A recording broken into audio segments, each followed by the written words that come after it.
All right. Well, welcome everyone. I think it's recording now. So this is our second speaker series event and the first for this year. Thank you, Boyu, for joining us today and sharing your vast knowledge and experience with us and connecting with all the students and the attendees here. The speaker series started last semester and was an initiative to showcase DePauw's diverse and accomplished international alumni community, and kind of also gives all students at DePauw an opportunity to network, engage, and learn via the exposure to various topics that are relevant to all of DePauw.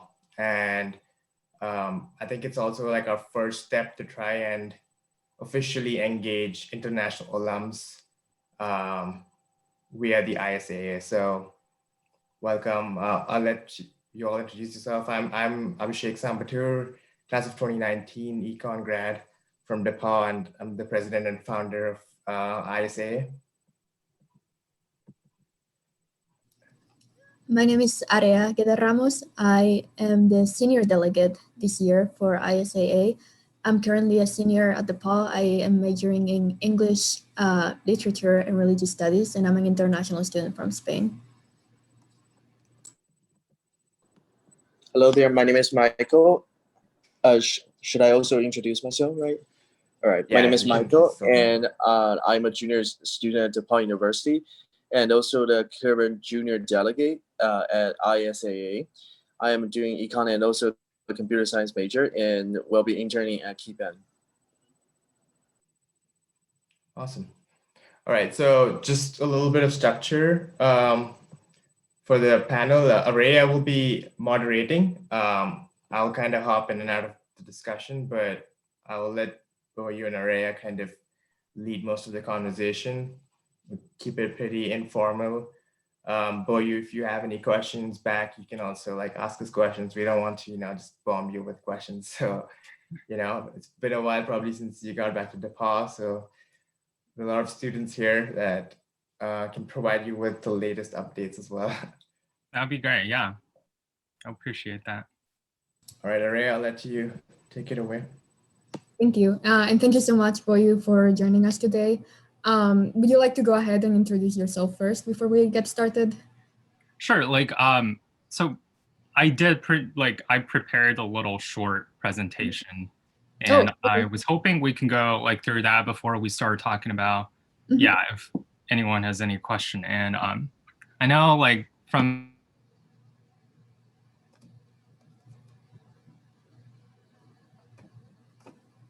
to listen to people talk about grad school. I was not this dedicated to grad school, so whoever is here, you're already on the very good steps to get to grad school. So should I go ahead with my presentation, or? Yeah. Are you able to share your screen, or is it disabled? Yeah. Okay, cool. Just checking. Cool. All right. So here we go. So let's talk grad school. Well, hello. My name is Boyu Meng. I am a class of 2015. Currently, I'm a PhD candidate at Dartmouth College. So I had a blast at DePauw, probably for the best years.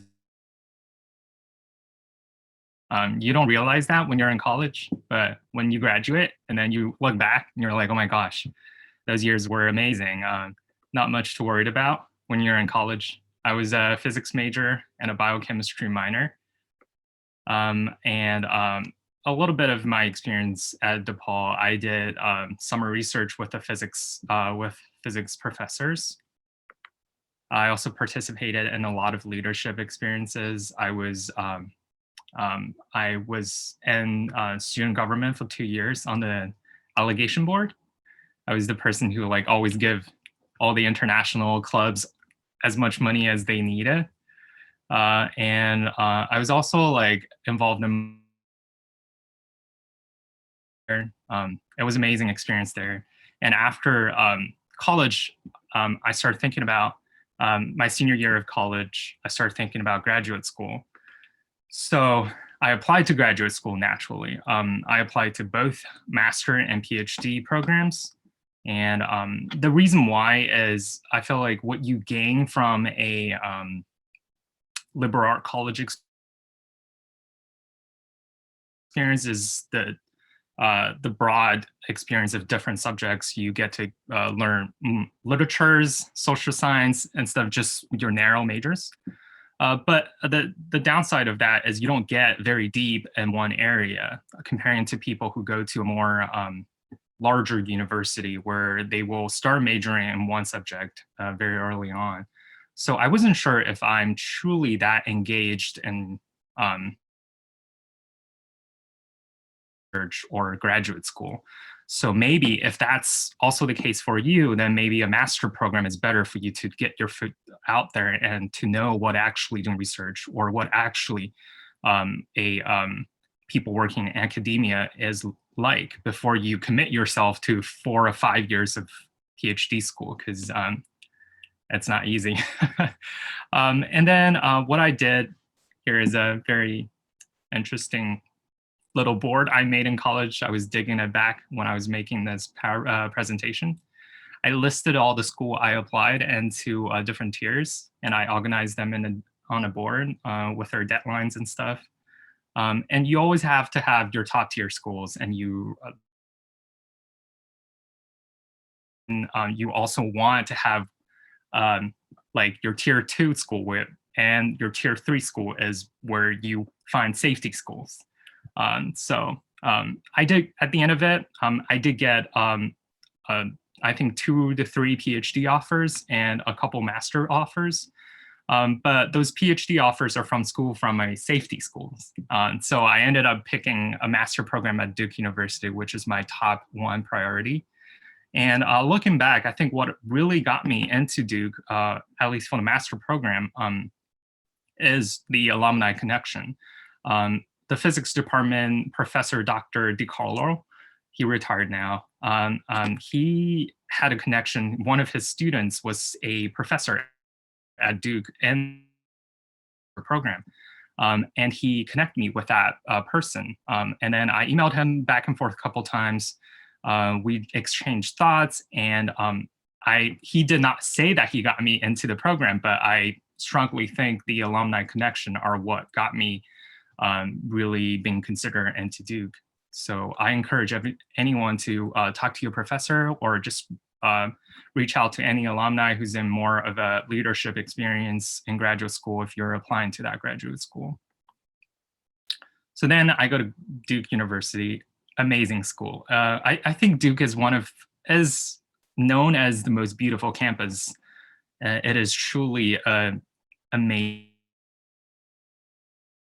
college, very exciting research going on. And the people there are also very smart, very driven, very passionate about what they do. And it's also not as cold as Indiana, which I really appreciate. When it snows even just like half an inch, the whole city shut down. You don't have class at all. Amazing. And it's very flat. So if you're a jogger, if you're a runner like me, it's great for running. There's so many great running trails there. And it's just beautiful to run around campus and to learn about science. So if you're thinking about Duke, I highly recommended it. And then I also adopted a puppy. Here's my dog Frisbee at Duke University when I was a master there. And then I want to talk to you a little bit about medical physics, which is the field I am in right now. So by definition, medical physics means the application of physics to the needs of medicine. So what does that mean? That's kind of like a very broad term. So it's responsible for the techno foundations of radiology, radiation oncology, and nuclear medicine. So medical physicists, you can either be in academia and you just focus on research in the lab, you have your own lab and you perform all these clinical research, or you can also be a clinician where you work in a hospital as a medical physicist alongside with physicians to help with patient treatments and determine treatment plans. And in the picture are Brittany and Kara. Those are two of my best friends at Duke. They're truly the 2 people that got me through the program. A graduate school is very different from college. I feel like at college, people are there to help you to get through it.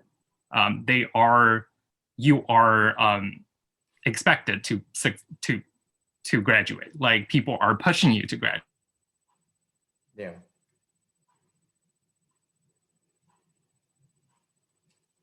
Know what you want, and then you have to have set goals and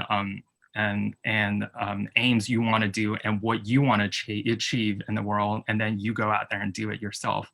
Not faculty members going to push you to get to where you are.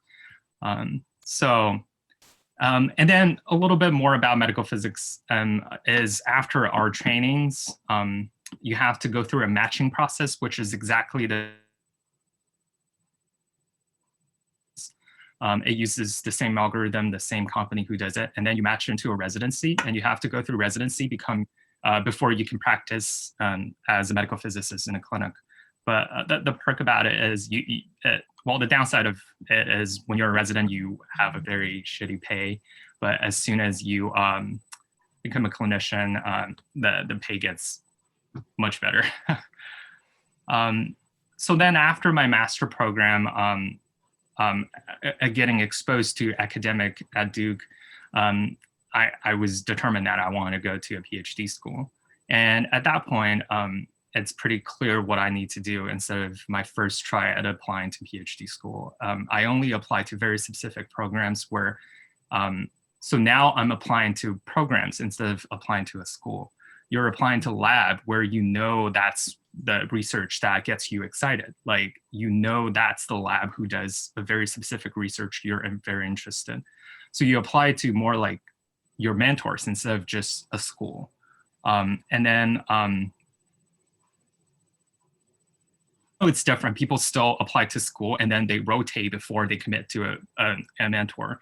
But the reason why I did this is because I did a master already and I'm not expected. I don't want to rotate again and waste 2 years before I settle down in the lab and start a PhD all over again. I want to get into a PhD school, graduate as soon as I can. I don't want to spend 5 to 6 years in a PhD school after 2 years of master.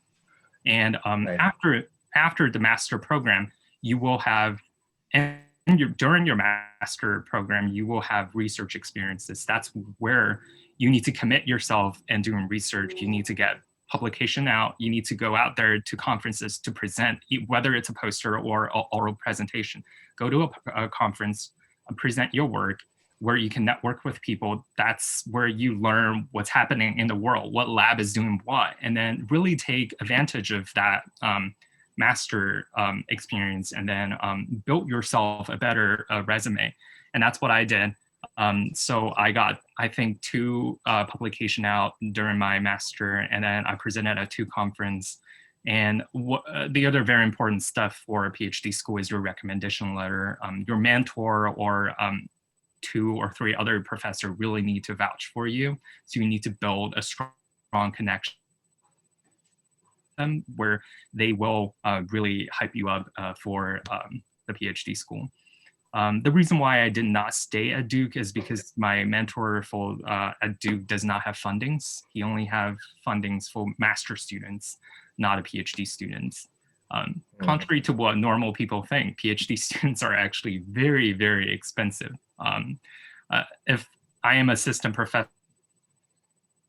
and I just got actually cheaper for me to hire postdoc than hiring PhD students, because postdoc, you just have to pay for their salaries. But for PhD students, at least a PhD student like me who's fully funded, your PI, your mentor, have to pay for your tuitions, and he has to pay for your health insurance and all the other stuff. And on top of that, he has to pay for your stipend. So PhD students are actually very expensive. So anytime a mentor is interested in you and taking you on as a PhD student, just know that he basically owns you. Like, he pays for everything, and then you are just there, like you're like a property of the lab and you're just there to work. So then in a few, I'm a 4th year PhD student, and because I have a master, I'm hoping to very soon, a couple months, hopefully, you never know. So after 20 years of school, I have accepted a early decision residency position. So I'm finally moving on to real life jobs, sort of, because it's a residency job, right? It's not a real physician job. So I'm moving to Dallas to UT Southwestern and taking their radiation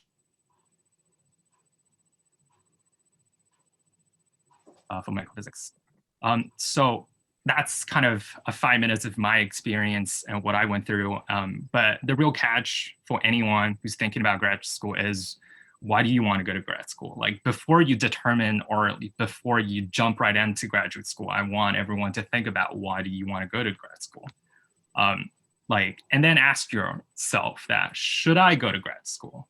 Because I got this comic, PhD Comics is a very actually popular site for PhD students to look at, or graduate students to look at. And it's so true. This comic, it may seem silly, but I'm convinced that this is like every PhD students have to go through this. So it's not just sunshine and rainbow at PhD school. So before you commit yourself, at least for a PhD student, before you commit yourself into that 5 years or 6 years of PhD education, ask yourself, should I go to grad school? And then really ask yourself, at the end of the day, we're all like, you graduate college, now you have a college degree and you're out there in the world, and you have to ask yourself what you want to achieve in this world. Do you want to work in academia? Do you want to become a scholar? Is that what you want to do? Do you have a passion for research? Like solving a problem,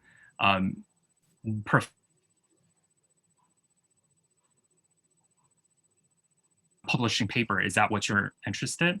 Do you want to become a professor in the future to mentor young scientists? Is that what you want? Or are you interested in a specific career that requires a professional school training? And are you one of those lifelong learners? Do you just have the curiosity for knowledge that you have to learn more? So on. I listed some reasons that, if these are the reasons you want to go to graduate school, maybe it's not, maybe you should reconsider that. If you want to go to graduate school for money, no. If you want to go to graduate school because you don't want to find a job right now, or you want to go to graduate school because you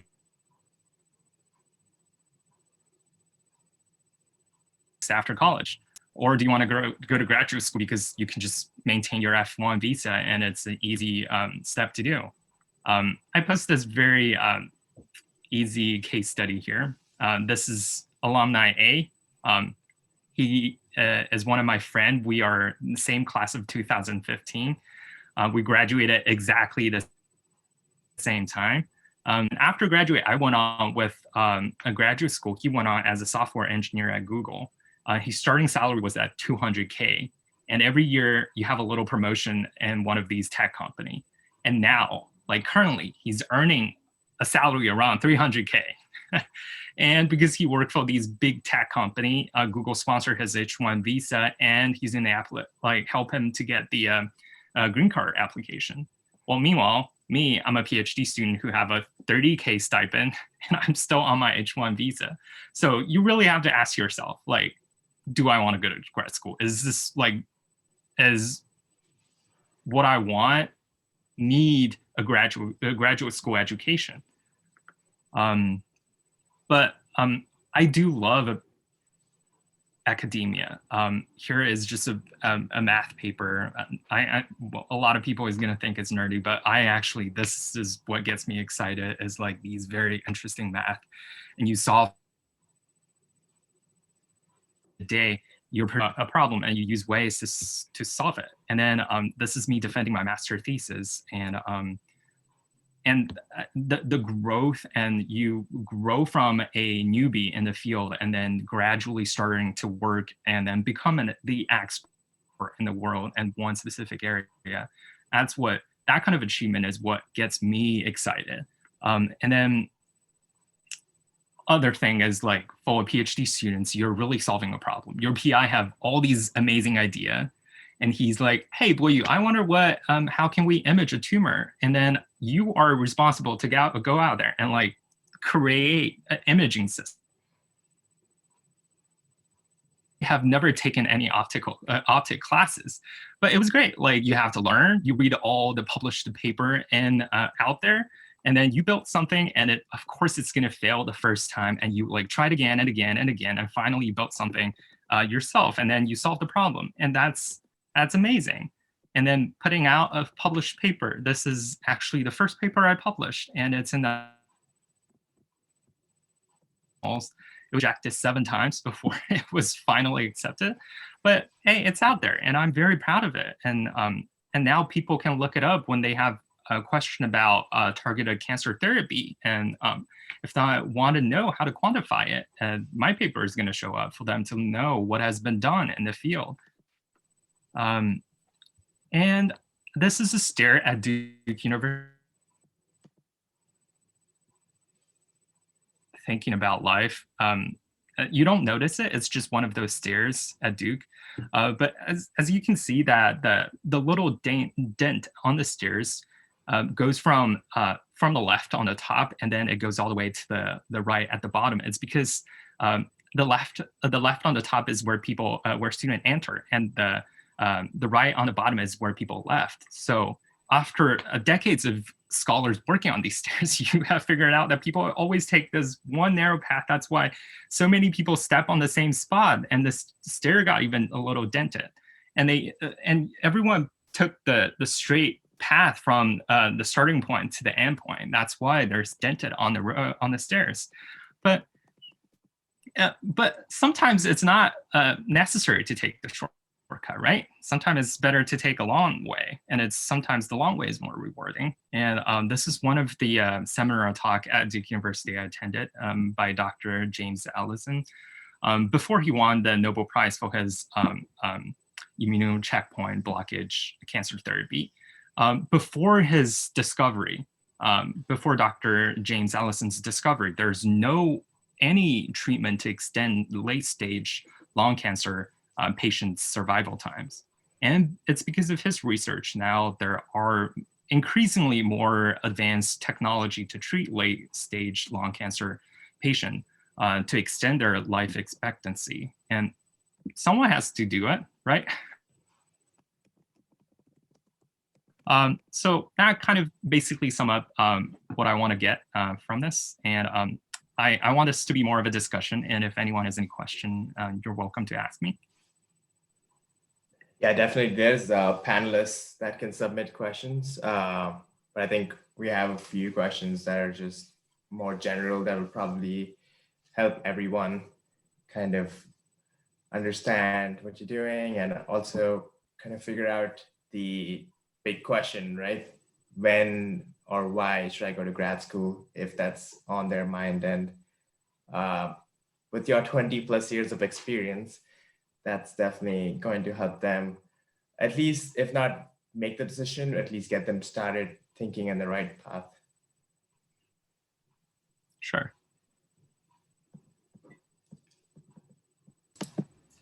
Well, while we wait to see if anyone has questions, just like type them in the chat, or there's also like a Q&A button. Either one works, whatever you prefer. In terms of like your DePauw education, you did mention a little bit that like liberal arts is not as focused as you're going to get like a master's or a PhD, but how do you feel like your education at DePauw helped you in the later stages of graduate school? Well, I definitely think liberal art college education is one of the best experience. If I have kids in the future, I would send my kids to a liberal art college. Because I think I'm a better writer in general than a lot of people who attended large state schools. And for PhD students, you have to write a lot of paper. And I think I had the opportunity. I took British literature too, which means I took British literature 1 during my time at DePauw. So I think all these writing classes really helped me read paper faster, which is one of the most necessary skills out there, is reading. your information collecting skills. So I read paper faster, and I was able to write paper faster or better in a way. And I think that those are one of the most fundamental skills anyone can use, or it will benefit you in any field, not just in any field in general. I think we have a couple of questions, Araya, Yeah. one in the chat and one in the Q&A. Yes. Let's see. Amreha is asking, as an international student, how hard is it to secure a full-ride scholarship at any graduate school programs? And also, how much of a role does GPA play in funding? So that for PhDs, it depends. For my master program at Duke, I did get scholarship, not full scholarship. It was a, I forgot how much, but it was, I think, a quarter or 1/3 of the tuition scholarship. But so if you're applying to master programs, I would definitely recommend you looking into, or at least ask when you apply if there is any scholarship, because master's programs are not cheap. They're very expensive. For PhD schools, you are, if you find an advisor, if you have a PI, then you're basically a contracted worker. So that is a automatic full scholarship. He will be paying for your tuition. I do know when I first applied right out of college to PhD schools, I did get these very different offers from larger state school where the funding are not as top tier research school. They will admit you as a master's student, and as soon as you pass your qualification exam, that's when you become a PhD candidate. Then that's where the PI will pick up your bills instead of, so you don't have to pay for anything else. But definitely when you apply, ask if they have fundings, or if they are one of the program where you have to secure fundings. I know both exist out there, but when you apply to a larger school, more of a top tier research schools, it is kind of automatic. Everyone knows that you apply, and then you will, at least for a PhD student, you will be getting a stipend. But you also have responsibility on top of it. You have to TA. Some school does that. Like you have TA obligations. You have to TA like 1 or 2 class every semester. Normally 1, because 2 is a little demanding. But those are different things different school does. But for international students, I think if you're applying at the same, if you're applying to these top tier research programs where fundings are not a problem, their PI is very good at bringing in fundings, bringing in research grant, then I don't think international student is at least discriminated against. But if you are competing for like for a larger state school or where research funding is very limited, I do think that international students are putting are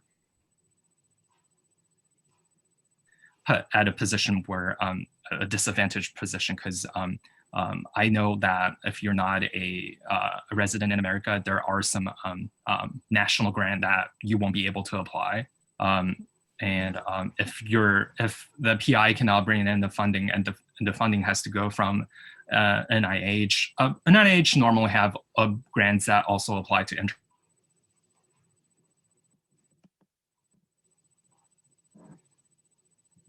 fundings might be limited for international students. So just be aware of that. Make sure when you apply that the lab or the PI you're interested is good at bringing in research fundings and is willing to fund you.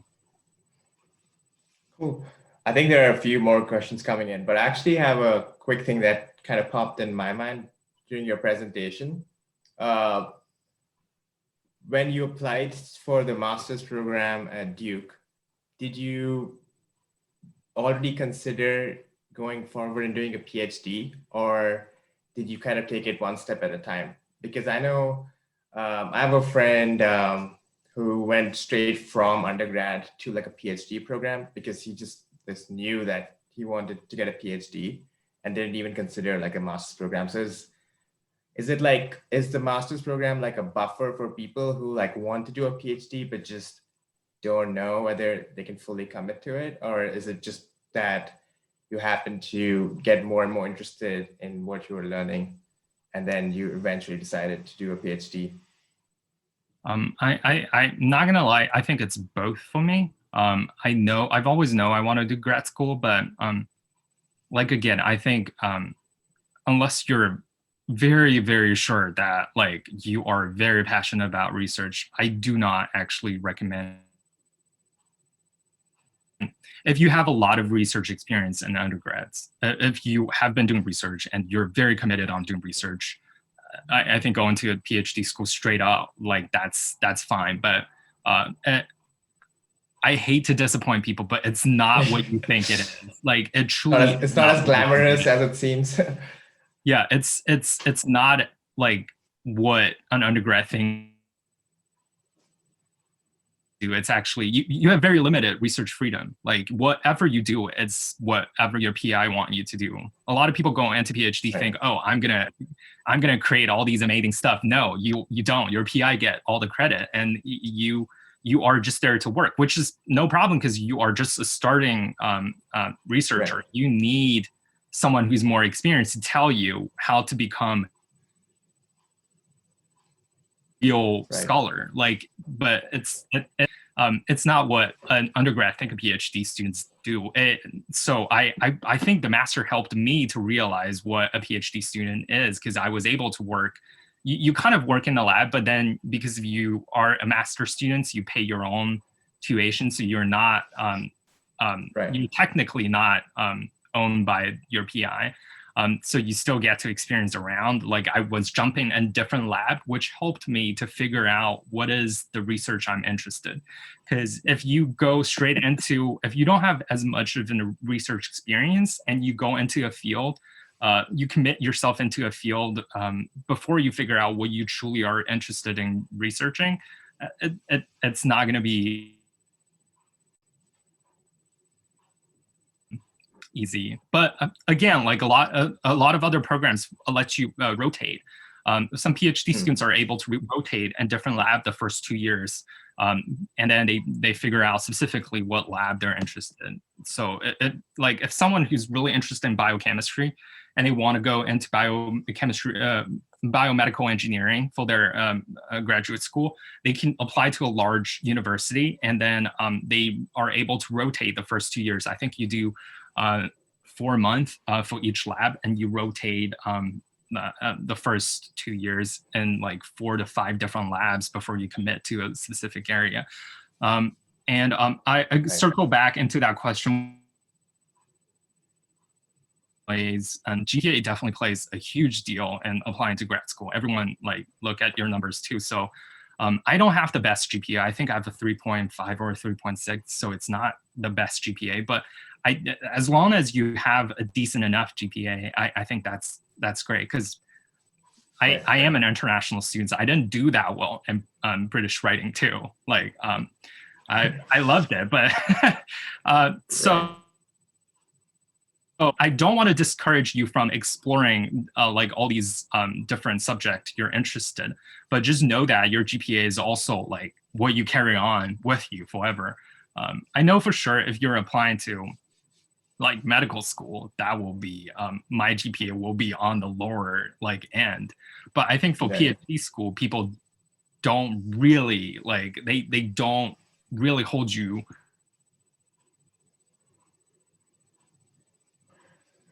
3.5, 3.6, 3.4 even is good, but also your GRE scores is going to help you too.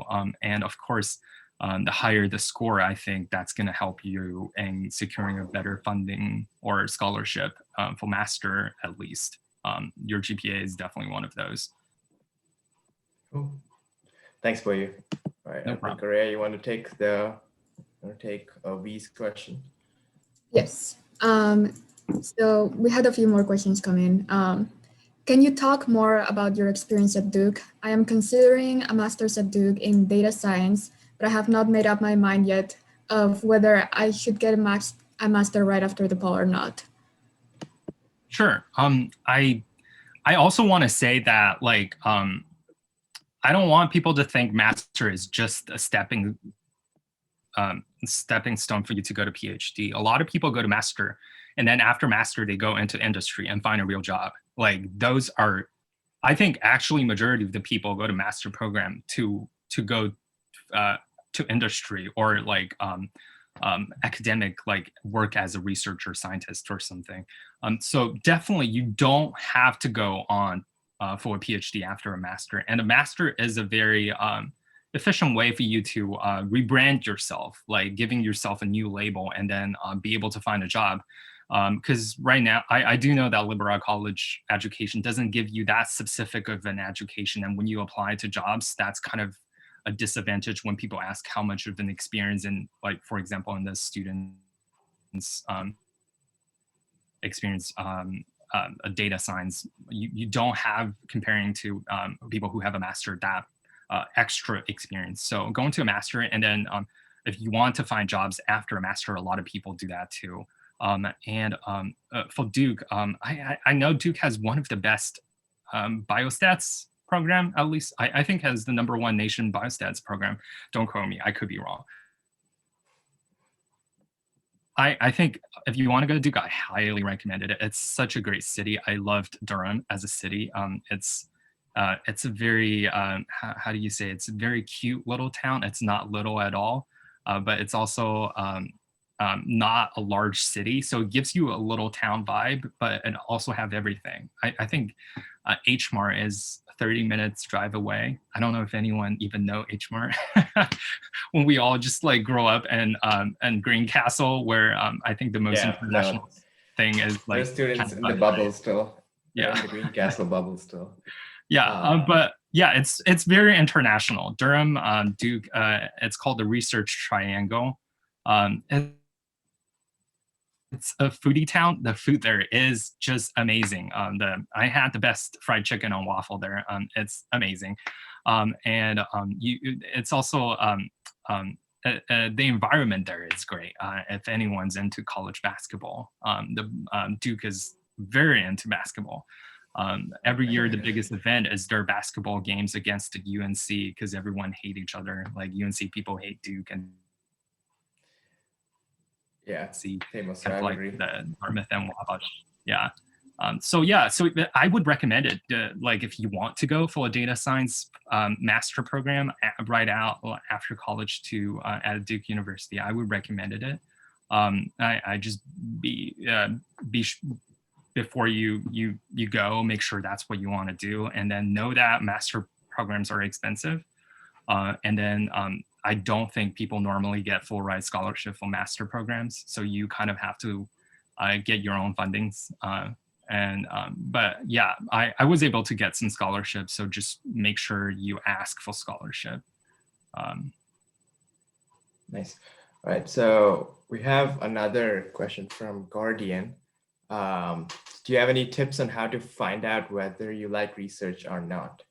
And are there any other possibilities other than trying it out during summer? Sure. Research. So yeah, I know for sure. Well, at least when I was at DePauw, that there are professors who have active ongoing lab. I don't know exactly what subject or area you're in, but like I know for sure physics, at least some physics professor, Dr. Komives, and some chemistry professor and biology professor doing research during the semester as well. And get your hands dirty, go in and ask them if they allow you to work in their lab or not, like, but make a case. And then definitely, I think the best way to find out if you want to do research or not is do research. Like there's no other way for you to know if you like it or not. Like just do it. Like go to a conference. Definitely, I think what I recommend a lot for undergraduate students is just write whatever you do, put it in an abstract, send it out to a conference, and it's not that hard. I think normally conference would not reject you. Like if you send an abstract, at least you will get a poster. And Right. As soon as you have that poster presentation, you can put that in your resume when you apply for graduate school. And then people know that you're serious and you have put your work out there. And this is one of the major scientific community is people are bad at advertising or like putting their work out. So like, I think that's one of the key quality people look at when you apply is, are you good at advocating for your own work?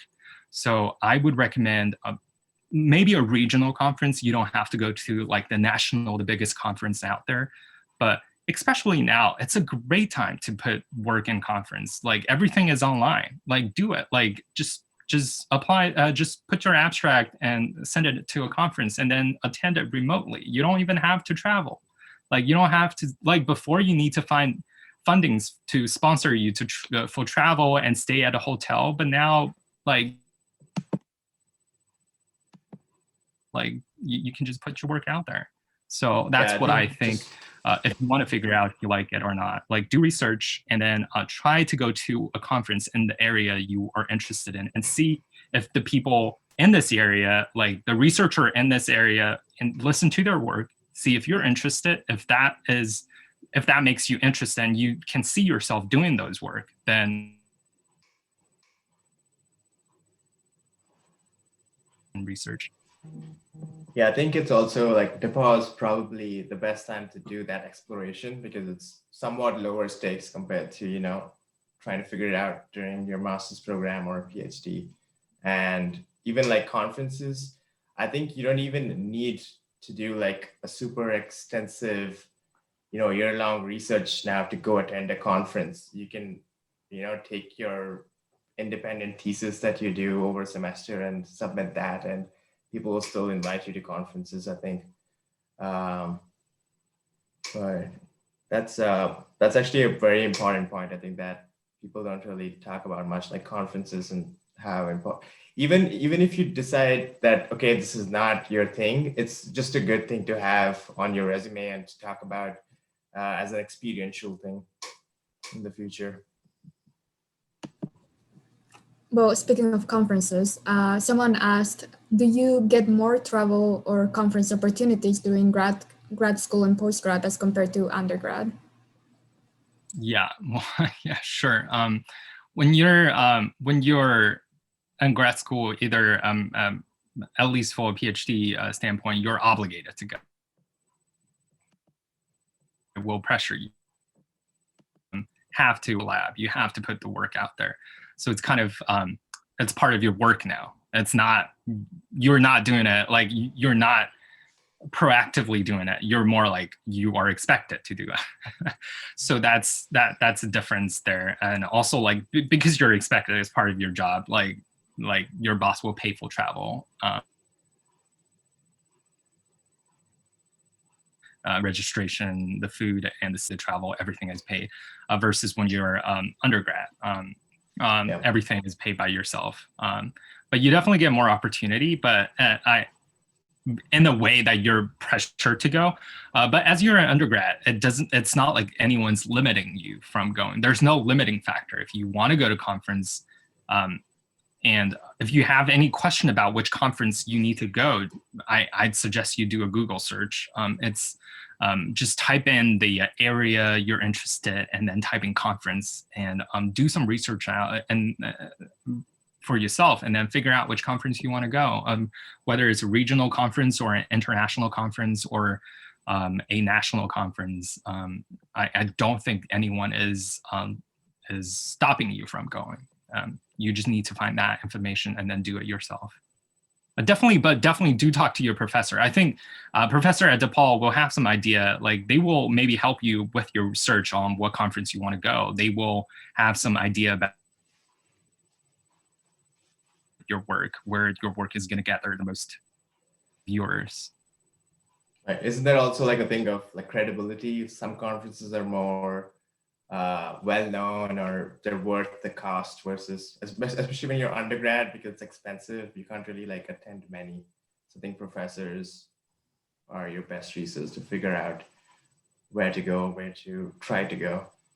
Yeah, for sure. And at the end of the day, you can always reach out to alumni and then ask them about where they would recommend. If you're in the field of imaging or like radiology, like you would go to um, AAPMs or SPIE. Like these are conferences, like if you just reach out to alumni in that field, I think that's a great conversation to start with an alumni too. Yep. Okay, so we have one last question, unless anyone else wants to send in any last minute questions. And it has many parts, so if you need me to repeat any of it, just let me know. What was your outreach strategy when you were applying for PhD programs as a master's student?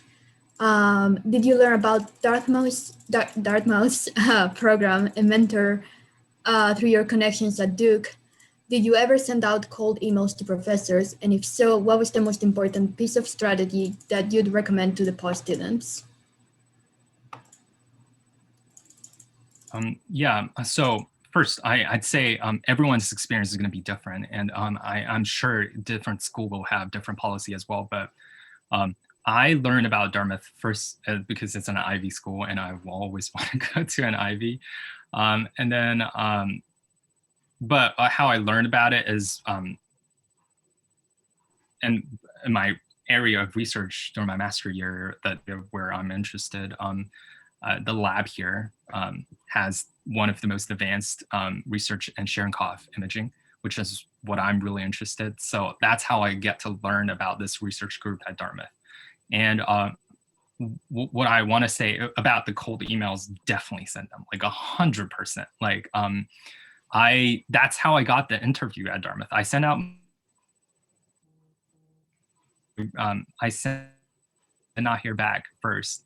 And then I send out emails to, I go through their faculty list and find people who do research in the area you're interested. And I send out email to everyone. Everyone that look like they have fundings. So if you look at their faculty profile page and then they have active research going on, that means, of course, they have fundings. If they're most published paper is in 2010. That means maybe this person has not been very active in academia for 10 years. So yeah, go through their personal faculty profile and then go to their lab page, even like figure out what they do. If that interests you, if that's kind of something you're interested in and they're actively still doing research, reach out to them. Introduce yourself, attach your resume with your email, come up with an interesting question. Don't just introduce yourself and then end the email like that. That way, you're not expecting a response. Always give them a reason to respond to you. Like ask them a question, an interesting question. Don't ask a stupid one. Like that does not look good on you, but always come up with an interesting question for them. Like whether it was like, oh, I have experience in this area as well. Like, can you tell me more about like this research you do? Like read into a little bit about what they do and then reach out to them and send that email. That's how I got my interview at Dartmouth, is from Dr. Zhao. Like I don't even work, like he's the one who made the interview here. And then I was interviewed here on Dartmouth on a 20 people interview. And then my interview was on Friday. I interviewed with 20 faculty members. It was a very intense day. And then I got my offer on Monday. It was that fast. Like I emailed him, I emailed Dr. Zhao, and he was like, oh, great resume. I'm like, about the specific responding to my question. And then he's like, he told me that he's interested in interviewing me, and then he told the admission committee to put me on the interview list. I know different school does things differently, but at least at Dartmouth here, it's faculty member will take on students. Faculty member are the one who suggest which students they want to interview, and because he recommend recommend for my interview. I was able to get here to interview with 20 different faculty, and then I actually started working for Dr. Pogue, which is the one who I want to work for. But what I want to say is I did not initially got that interview from him, I actually got from another professor. I reached out, and I was able to get here at Dartmouth. And then from talking to him, Dr. Pogue and Dr. Davis was able to take another look at my resume and reevaluate, and then actually took me on. So I say send as many cold email as possible. Like, at least you don't make a mistake. Or I'm gonna tell you guys a very bad story. Probably one of the worst mistake I've made. Straight out of college, going into Duke University, I was looking into different lab to do research with, and there is a professor. He was initially very interested in doing research with me. We talked on the phone for the first time, discussing like possible research project I could do with him. And he is a Chinese professor. And from talking to him, I gather that he's not born in the U.S. So after the conversation on the phone, I follow up with the conversation with an email, but I was stupid and I sent the email in Chinese. And because there are things I figured it would just be easy for me to say it in Chinese. And guess who never responded? And guess who just lost the opportunity to work in his lab? So yeah, because I've never had a Chinese professor at Duke, at DePauw. I don't know how to interact with them. And now I see a Chinese professor. And my intuition is like, maybe I can talk to him in Chinese, but don't do that. So professionalism, if anything, like I think that's 101. Don't make stupid mistake. As long as you're not making stupid mistakes, send out as many cold email as possible. Well, if anybody is afraid of, reaching out and stuff, this is a story you could probably be inspired by. Like, you can still bounce back from mistakes, but Boyu, this is also on permanent record now. It's going to be on our website. So just oh wow, full disclosure. I did not know that. I would not. Yeah, it's being recorded. It'll be on the website. It's going to be there forever. So if for some reason that professor sees this, maybe you'll have a good laugh. But just coming back to that, I think one thing. So in our previous speaker series event, we talked more about like careers and jobs, applying for, like he was working in the tech industry, Rudra, and cold emailing and networking was a big theme in that. And I don't think many people associate networking, cold emailing with applying to graduate school. They just don't think it's something you do. And I'm glad you pointed out the importance of that, even when you're applying to graduate programs. So is that something you did for even Duke or just for your PhD program? That's what I do majorly for my PhD program, but Okay. As I was you had the one experience. I was definitely talking to faculty member at Duke as well. So yeah. Yeah. So just a quick follow up on that. Do professors have, I guess, influence over, decisions at master's levels also, like, on admissions and even getting the interview, or does it depend from school to school? Like, is it just a thing at Dartmouth, or does it happen across the board? I think for master level, the admission board probably have more to say. For PhD, Okay. Because the PI is one who pay for you, so they're your employee, right. So they probably have the most say. But different school could vary differently. But that's just what I gather from my experience. For master, I think the admission board is the say in the process.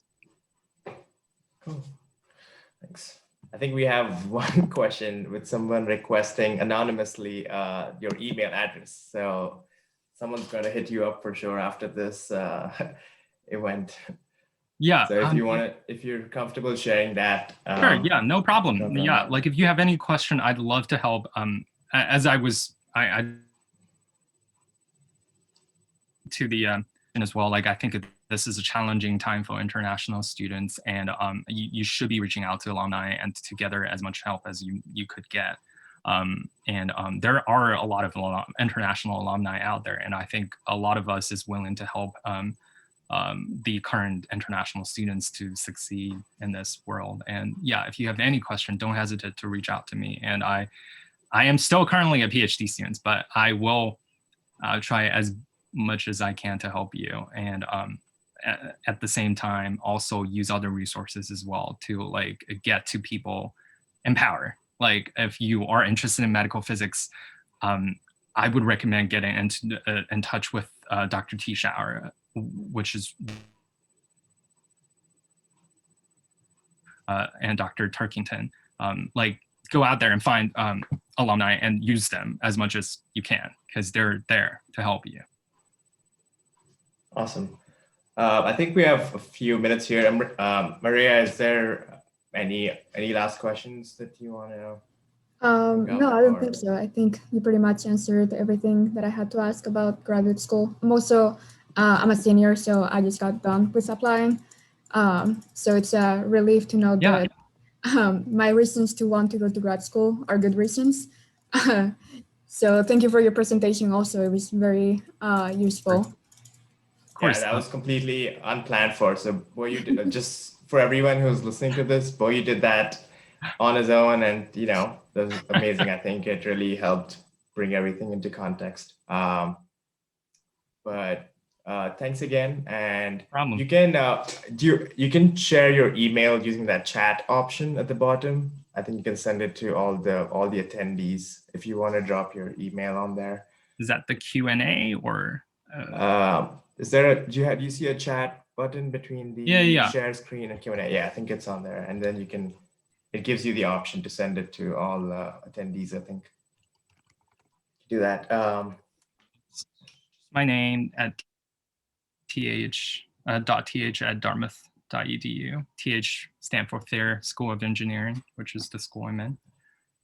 Awesome. Well, thanks again, everyone, for attending. I hope you learned something from this. This will be on our website if you want to revisit anything that Boyu said or answered any question that you found interesting. His presentation will be on there as well. And Boyu, thanks again for taking the time from your busy schedule. Hopefully, when we talk again, we'll call you Dr. Meng. And hopefully, yeah. Yeah. Best of luck. This year is going to be exciting for you. I hope UT treats you well. Yeah. Start off. Yeah. Amazing. After 20+ years, I think you need it. I think you need a big change. Yeah. I'm so over school. Awesome. All right. Reach out to us if there's anything. If you ever want to do anything else, if you want to get involved, my email. Alumni engagement. We're happy to have you. Thanks a lot, guys. Good luck with your application.